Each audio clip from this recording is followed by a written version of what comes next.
failure of intelligence. Yan ang inako ni PNP Chief Ronald De La Rosa kung kaya't nalusutan ng pulisya hindi lang ng isa, kundi daw ng dalawang pagsabog sa Quiapo, Maynila nitong Sabado gayunman. Mariing itinanggi ng pulisya na terorismo ang nasa likod ng mga pagsabog. Narito ang report. Sa kuhang ito na CCTV nitong Sabado sa Norzagaray Street sa Quiapo, Maynila, makikita ang pagdating ng isang motorsiklo mag-aalas 6 ng gabi. Tumapat ang rider sa isang unit sa gusali at ilang saglit lang ay isang pagsabog ang naganap. Sa lakas ng pagsabog, nagsitakbuhan palayo ang mga tao sa lugar.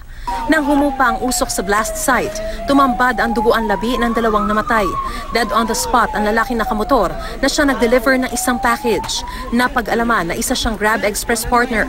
Patay rin ang lalaking tumanggap ng package na para umano sa isang abogado na kinilalang si Attorney Nasser Abinal. 4 na iba pa ang sugatan sa insidente. Sa pagresponde ng mga pulis sa lugar, agad nilang kinordonan ang paligid ng blast site. Pero mag-alas 9 ng gabi, isa pang pagsabog ang nangyari. Ilang metro lang ang layo mula sa naunang blast site. Ang news crew ng GMA 10 talampakan lang ang layo mula sa pinangyarihan ng ikalawang pagsabog. Labas muna, labas muna, labas! Uy! Agad pinalayo ng mga pulis ang mga miyembro ng media at mga sibilyan. 2 pulis ang sugatan sa ikalawang pagsabog, sina PO2 Aldrin Resos at Police Chief Inspector Eliza Arturo. Aminado si PNP Chief Director General Ronald Bato de la Rosa na nagkaroon ng failure of intelligence sa bahagi ng kapulisan. Hindi kami naghahanap ng alibay, talaga may sumabog. We're very sorry, nalusutan tayo. Talagang inaamin namin may sumabog. Hindi kami pwedeng gagawa ng alibay. Sumabog talaga and we're very sorry for that. Pero kanyang depensa, hindi raw pasok sa kanilang intelligence gathering ang mga personal na alitan na nakikita niyang motibo sa magkasunod na pagsabog nitong Sabado. So far, ang na-establish natin na motive is still personal. Dahil nga, yung bomba was personally intended to a particular individual at hindi para sa general public.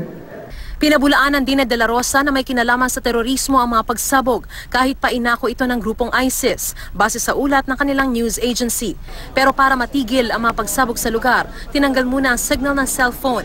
Ang MPD nanindigan ding hindi ito terror attack, kundi isang assassination attempt. Malinaw naman daw na para kay Attorney Abinal ang package at i-deliver ito sa kanyang opisina. Naniniwala rin ng MPD na si Abinal pa rin ang target ng ikalawang pagsabog dahil hindi ito kalayuan sa lokasyon ng unang pagsabog.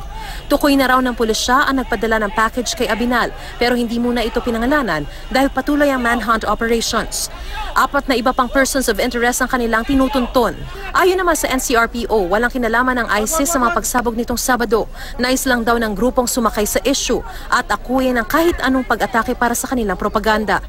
Ikinalulungkot naman ng Grab Philippines sa nangyaring pagsabog.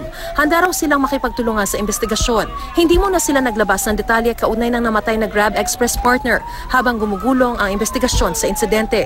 Bago ang magkasunod na pagsabog nitong Sabado, nauna nang naganap ang isang pagsabog sa Quiapo nitong April 28. Nakunan din ng CCTV ang insidente sa bahagi ng Quezon Boulevard.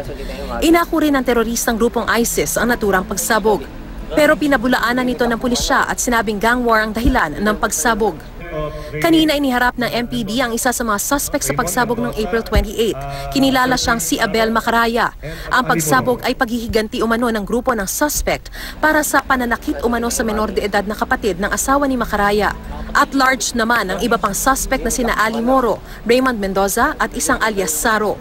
Si alias Saro umano ang source ng bombang pinasabog.